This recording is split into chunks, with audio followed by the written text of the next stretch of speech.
It is my current goal to beat the game of Pokemon Yellow every single week in a solo challenge using every single one of the Pokedex entries. However, this week we are changing it up a little bit because we are returning for part 3 of the MurducKEN.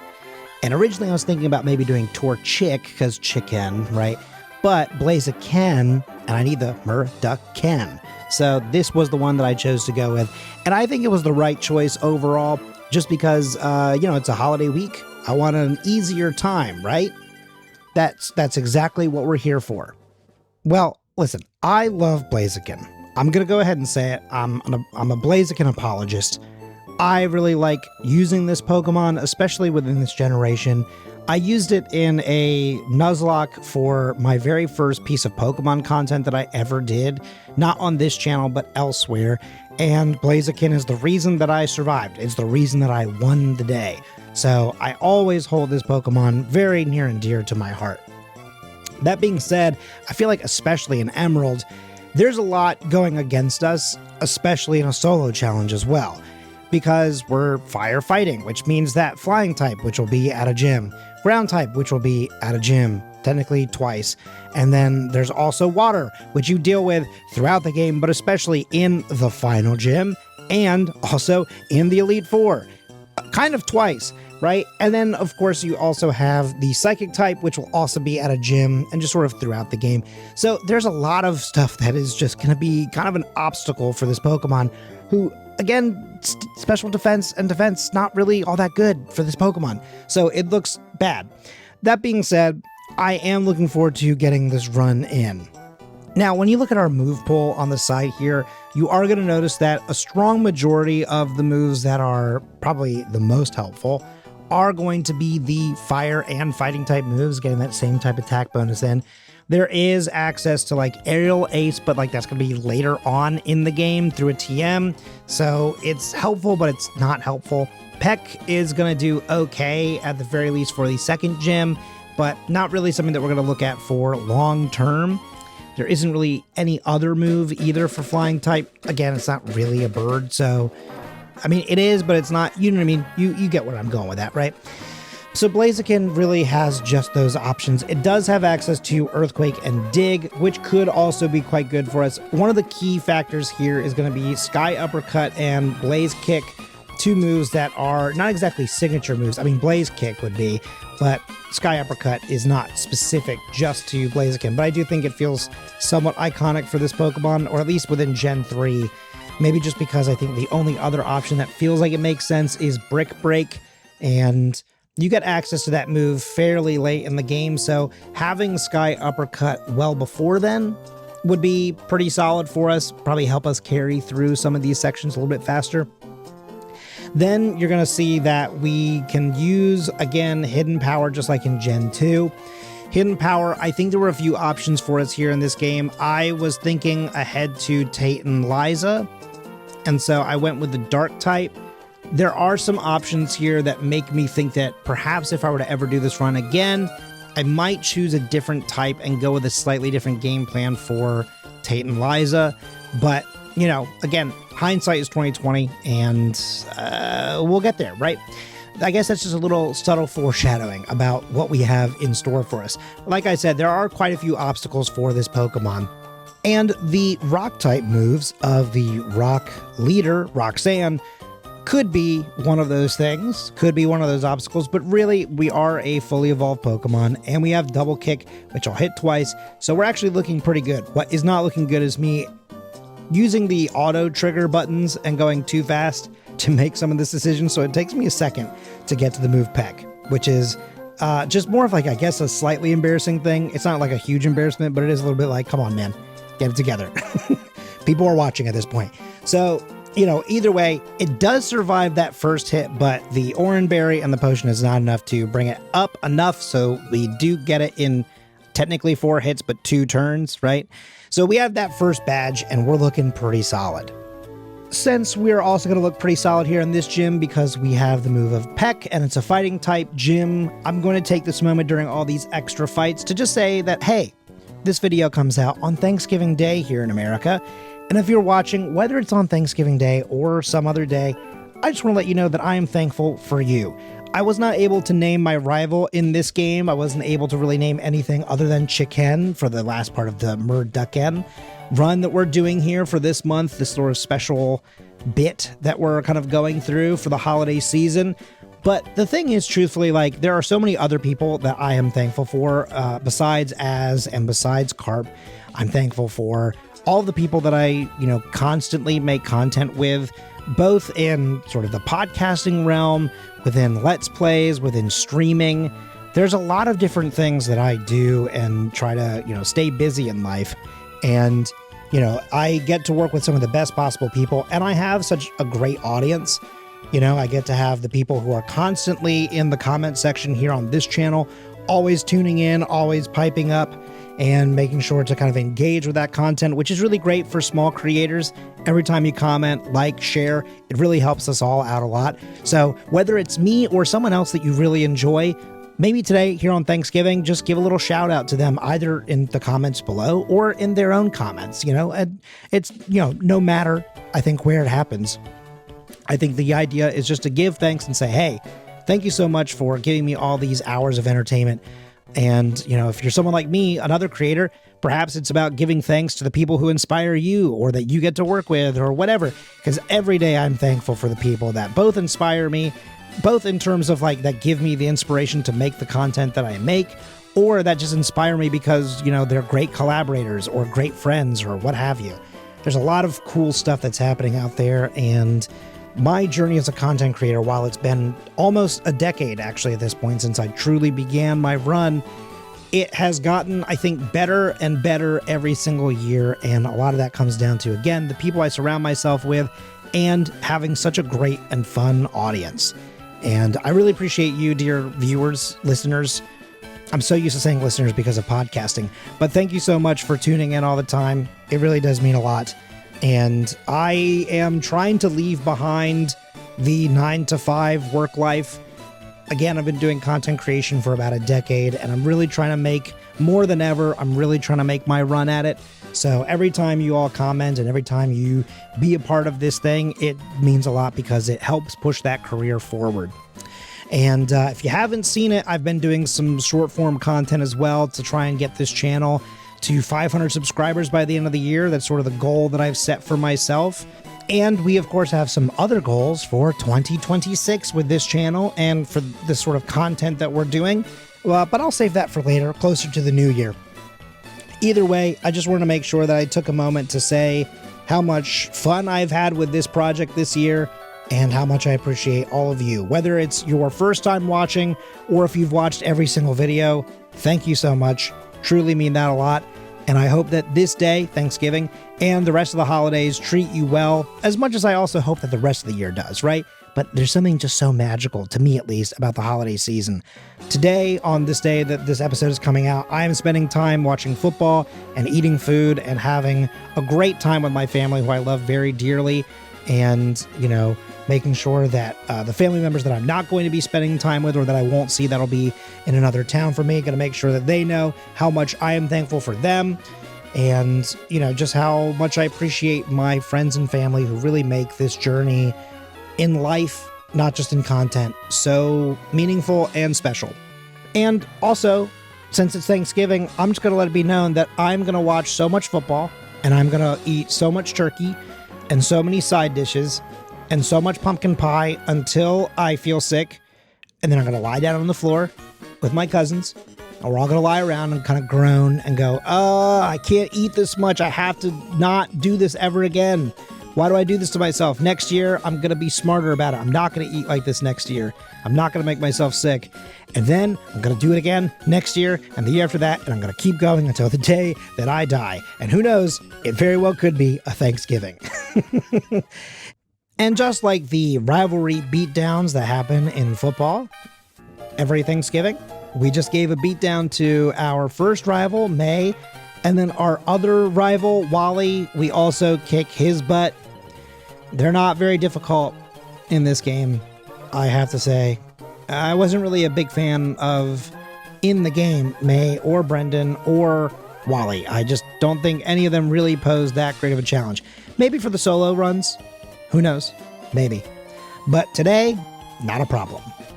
Now, this gym has always been a pretty fascinating one to me. There are some elements that kind of remind me of Koga's gym in a way, but also still a traditional gym where there are some trainers that have electric types, the thing that you're about to go up against. But then there's also like the girl that has the meta type.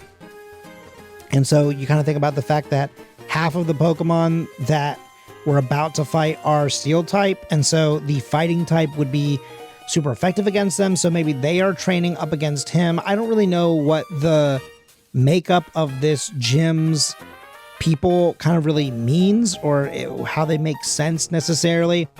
I mean, like this youngster with a Zigzagoon and a Gulpin in an electric type gym. I don't know if he's supposed to be another challenger that I'm just also facing.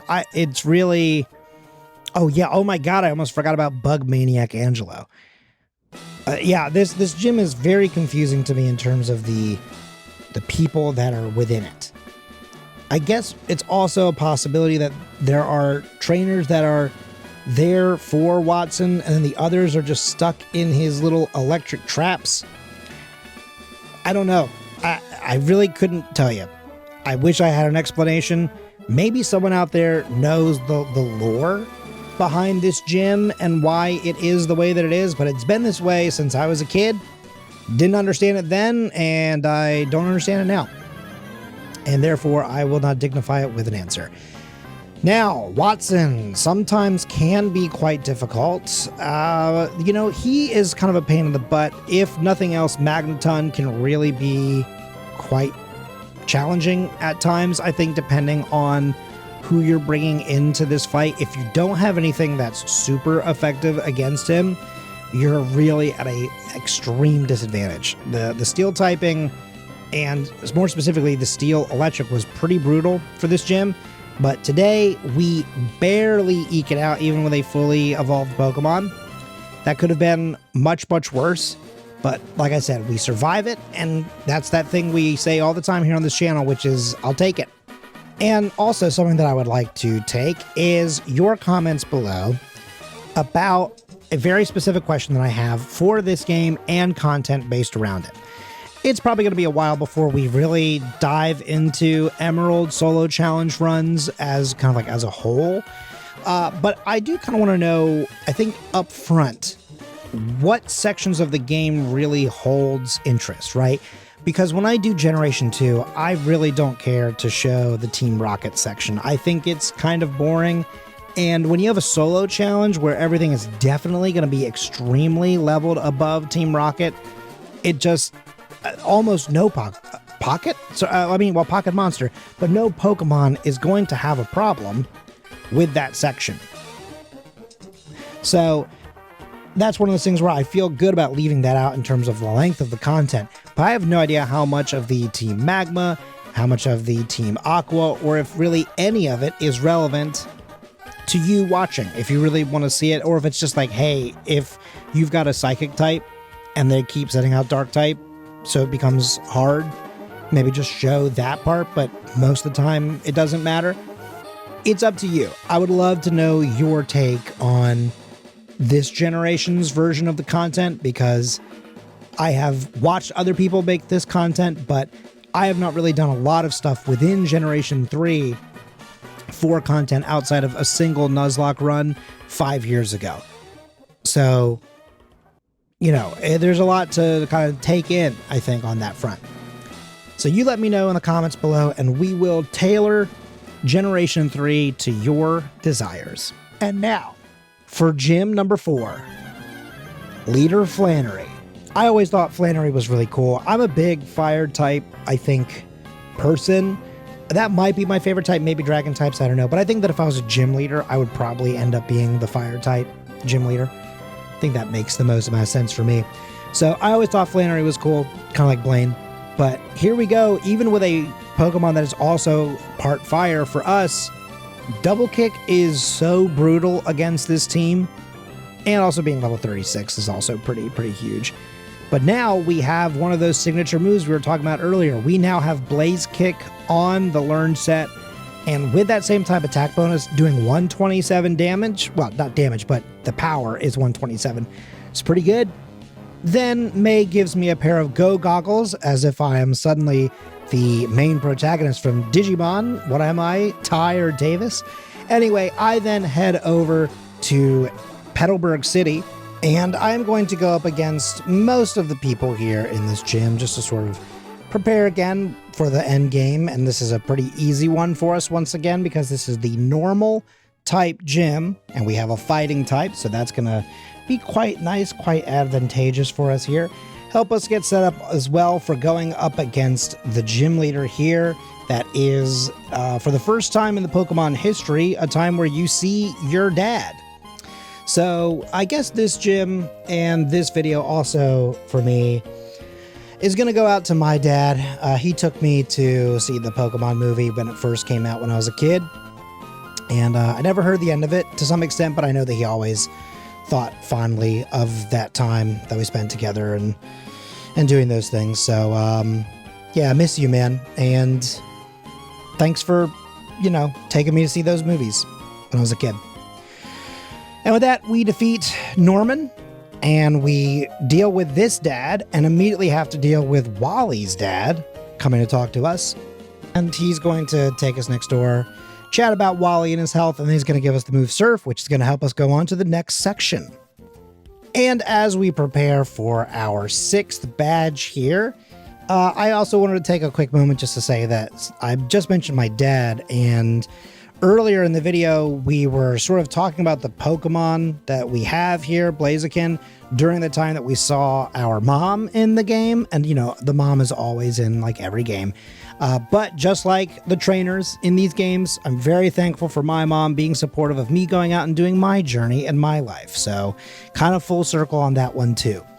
Now, here in this gym, I will say that I made one mistake immediately. And that was that I had saved the game and everything like that, got set up for this fight, and I had forgotten to teach a move. Something that was pretty crucial for this step, and that was to teach a move that was going to be super effective against flying types. So I realized as I was going up against Altaria that, yeah, that was going to happen, because I knew that I kind of had the ability to power through the other Pokemon, but really this was the opportunity for us to teach Rock Tomb. Rock Tomb was pretty crucial for that fight, in my opinion, and so we're going to try this again.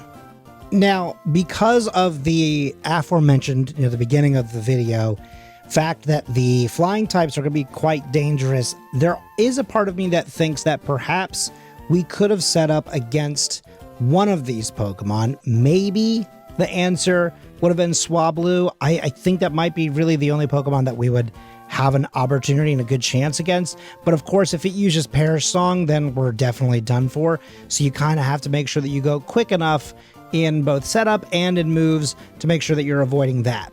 So we get here to Altaria again. This time we're looking much better, but then we still go down because Earthquake is bad.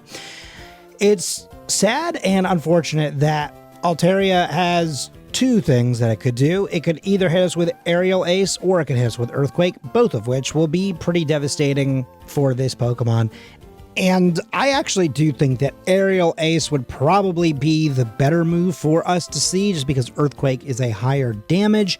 Then again, it gets same type attack bonus on Aerial Ace, but I think in the long run, without doing the damage calc, I feel fairly confident in saying that Aerial Ace would actually be better for us to see be used against us. But of course, that's why it's going for Earthquake. It's going for the win con, right? It's going for the best possible win con, rather. But we're also doing a good job here with using Rock Tomb because it also helps with the speed factor. And so eventually it tries to outdo us with Dragon Dance to try and get some of that back, but it is not enough on this run. And so we get the W. Up next is Titanize, and I've skipped a few of the scratches here, and I'm going to skip quite a bunch of them because unfortunately I spent a lot of time kind of coming back and forth and sometimes using some of the rare candies that I have. I was really trying to hold on to a few for the end game, but there was a lot of trial and error of, okay, let's try it at 51, then I'll go tramp to 53, 54, try again, and fail. This was a really, really difficult one because basically every single Pokemon here on their team is good against me. Like, they've got some sort of answer for me. Most of the time it is Psychic, but there's also, of course, Earthquake as well in response. And Xatu does not have a flying type move, but if it used one, it could be pretty devastating as well for us. But yeah, it's just this whole thing of, you know, Xatu gets to set up with Calm Mind if I don't take it out. Hidden Power is not one-shotting anything, even at level 58. I am 17 levels above these Pokemon, so seeing it not do enough damage is pretty hard to deal with. I think it's just a very frustrating situation. Like I said, I love this Pokemon, but going into a double fight with a solo Pokemon is really, really hard. Like, it's letting me know immediately that I have not really done many of these. And after the filming of this one, I did a few more for some short form content, which check those out if you're interested. I think I said this at the beginning of the episode, but I am trying to get to 500 subscribers by the end of the year. And so that's part of kind of a mini series on getting us there. Talking about the other mini series in this mini series is a fascinating way of looking at that. But yeah, I've done a few more since then, and it's been also just as challenging at those times. But yeah, I really feel like, in particular here, we are really set up in a devastating way. If we get lucky enough that Clay Doll goes for Earthquake for the most part, like, that's actually probably our best shot because our defense is stronger. Not by a lot, by 3 points, but it is stronger. It is better. The Psychic move is just so devastating with a 118 special defense. And, you know, even if we were to do some sort of setup, we don't have anything that's really going to boost our special defense. So Psychic is really probably the worst thing that we are seeing a lot of. And again, all 4 Pokemon here have that move and are using it. And because I am forced to take another Pokemon into battle here in order to initiate the fight, you know, I'm not really getting to utilize it at all. It always dies first and foremost, but it is a thing where I look at this and go, man, this is such a, like, this part being forced into a double battle is really, really difficult. But let me tell you, sometimes eventually you can get that RNG in your favor. We lived that with like 5 or less health there. We got so lucky. And I don't know if it's just that I experimented with a different order. I really couldn't even begin to tell you what really happened there that was different. It just had to have been a different calc damage, or damage calc, I guess is how you would word that, because it really didn't feel any different than most of those fights. But eventually, after a bunch of resets, we do get the 7th badge. I also wanted to take a very quick moment to showcase whatever is happening in the game here, because I only went in with 1 Pokemon. It made his other Pokemon be fainted from the start, and so really all he has is Aggron, but it does still send out the Matank. It's a very weird game interaction. I don't really know what happens with the coding there. I actually don't know if that's technically just a glitch. Like, I don't remember off the top of my head now if that happened in the other games or not. I'm gonna have to do more of these runs, I think, to really kind of learn what's happening there. But I just found that so interesting that because I came in with 1 Pokemon, they were like, okay, I guess we'll just kill Steven's 2 other Pokemon. A fascinating interaction, if ever there was one. But we are well prepared for this fight, so it doesn't matter if he sends out Aggron or no one, because that double fight we had answers for. And speaking of double fights that we have answers for, there's a double fight that you don't want to see to legendary Pokemon. So instead of going up against 2 of them, you go find Dad or Mom or whatever Rayquaza is supposed to technically be to these 2. The older sibling going, hey, knock it off. Stop. No pumpkin pie if you don't stop fighting over the last dinner roll. And they're like, all right, sorry. We'll go to our rooms. Anyway, now that that's out of the way and the Aqua and Magma teams are done for, we just sort of let them get away with it. They just kind of disappear. All right, sure. Now that they're done ruining the environment and the globe, we can then go on to our 8th badge. Okay, yeah, life just goes on. And luckily, for the most part, Sky Uppercut takes care of a lot of this fight, which is pretty crazy because this is a water gym. I feel like we should really be struggling a lot more, although this Kingdra is a big problem. The double team has been pretty bad, but luckily, look at that. First try, that was kind of shocking to me when I did this. I mean, I remember I always save and I go, okay, well, we'll kind of experiment here. We'll see how this runs. We might have to try to change up our plan a little bit, and then it just kind of happens. Great.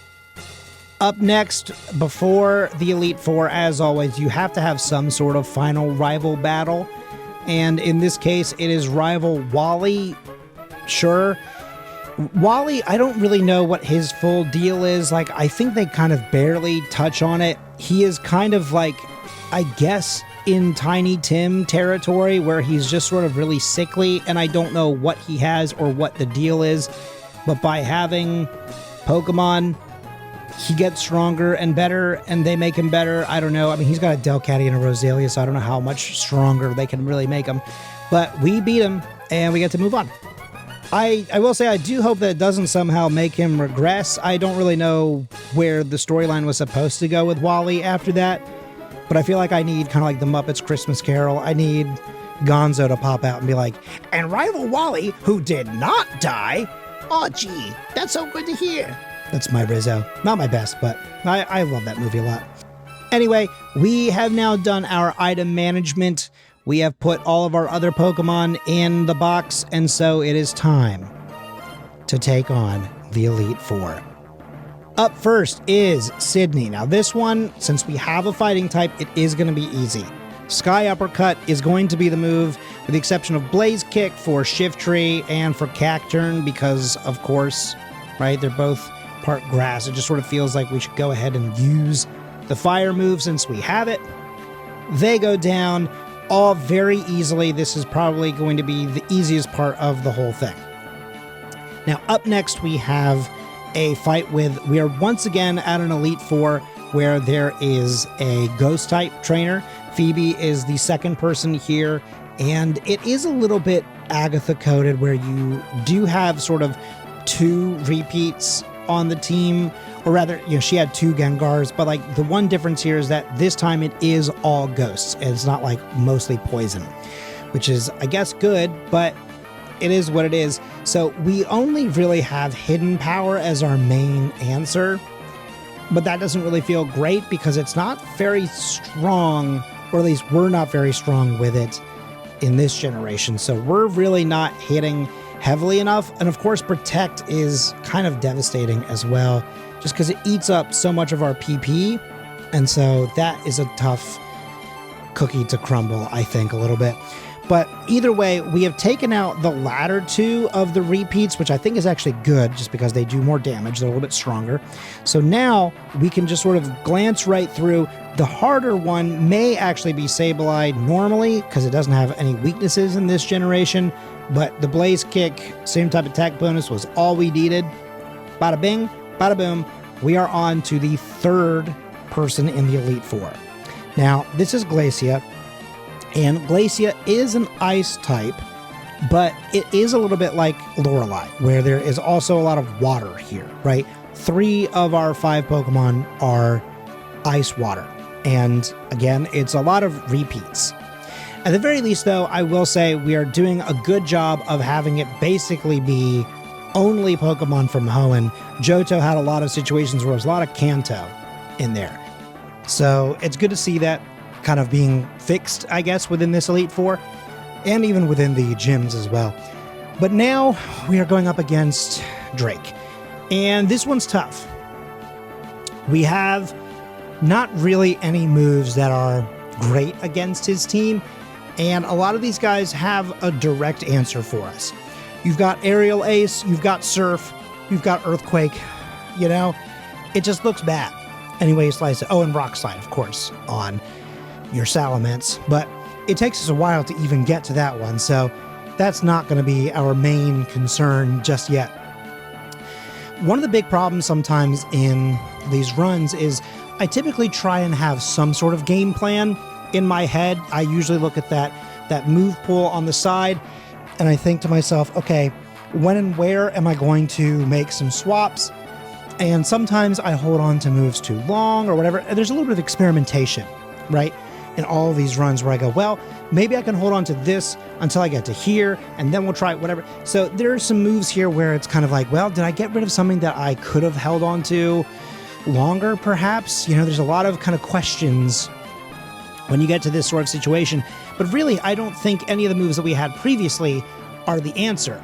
But I did look again at what I had in that sidebar and thought, wait, there is something that could help us, at the very least, withstand more hits. So even if I don't have anything that's really all that powerful against this team, perhaps I can at least take more of the hits.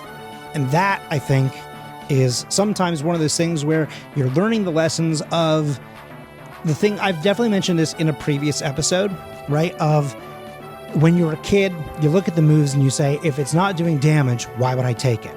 This is a great example of a time and a reason why you would want something different. Now, did bulk up immediately answer the question? Of course not. There was still a little bit of experimentation of how many setups do I need to do? And it turns out that as long as I'm doing the setup, someone is going to do something to me, right? The Rock Tomb is not doing a lot, but it is lowering my speed. So I should set up kind of right in the middle, right? Meet in between those two things. Because even though Rock Tomb's not doing a lot of damage, it is still adding up, and my speed is dropping enough. So it's just sort of like, okay, let's take as few speed drops as possible. We'll just get a little bit of boosted and then go for Slash, which is a much more neutral type damage in this situation, but it's boosted pretty high. And so we're going to just cruise through the rest of this team. Salamence probably still could do a lot of damage if it chose Rock Slide, but for whatever reason, it goes for Dragon Claw, I guess to get the same type attack bonus. It doesn't go for what probably could be a kill, and we get the win. So that's that. Or is it? Unfortunately, that's not that's that. Unfortunately, it's just the beginning of my pain. 2.5 or thereabout hours in, 25 resets until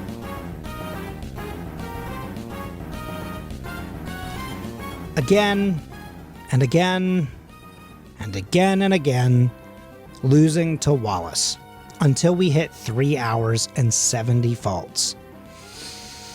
This was really difficult. This one was really hard on me, and mentally this was a very huge struggle. I tried a couple of different plans, but then neither of them, or there was 3 different plans, but none of them worked. And so then eventually I just started trying to brute force it, and I got more and more frustrated, and I think it was really getting to me. And so eventually I had to just sort of say, okay, what's one thing that I haven't tried? Something has to be here. I shouldn't have to black out and come back. Surely there's an answer. And this time I found out what it was. It was really Water Spout that was kind of doing me in. And so I sat there and I really thought about this plan a lot. You'll see a lot of moments where I stop and think about what's my best option, what's my best plan after I take out his very first Pokemon, that Wailord. What comes next? Those are the big problems. Those are the big questions. But setting up 6 times and making sure that he has very little health and sits there with that little health and help, I guess, because not as many potions, means that Water Spout's not doing as much damage. I can set up a bunch of times, and then finally, it all comes to fruition. I slash my way through the rest of this team. I don't know if I could have figured that out earlier or faster or what, but in the end, we get through it. And whereas it was very frustrating and very difficult, it was also very satisfying once I hit this moment. So yeah, not a perfect run. That's fine. This was my first attempt in a long time at Generation 3, and a lot of the bare bones, the foundation was still there, but there's clearly still some things that I learned as I went on this run, and there's still a lot to learn, and I'm really looking forward to diving into this generation more over the coming years. And that being said, this is the end of this video. So if you aren't already subscribed, please consider giving a little, button press there for me. It'll help me reach my goal by the end of the year. And in the near future, we'll talk about plans for 2026 and beyond. Obviously, we're going to be continuing on with this project. I can't wait to do more. And I'm very thankful that you're all here for this journey with me. It's been such a joy. 2025 has been a really great year for content for me, and I'm having the time of my life. And a large portion of that is because of this channel and all of you. This concludes MurducKEN and our Thanksgiving mini-series. So I will see you all next week for another solo challenge in Pokemon Yellow.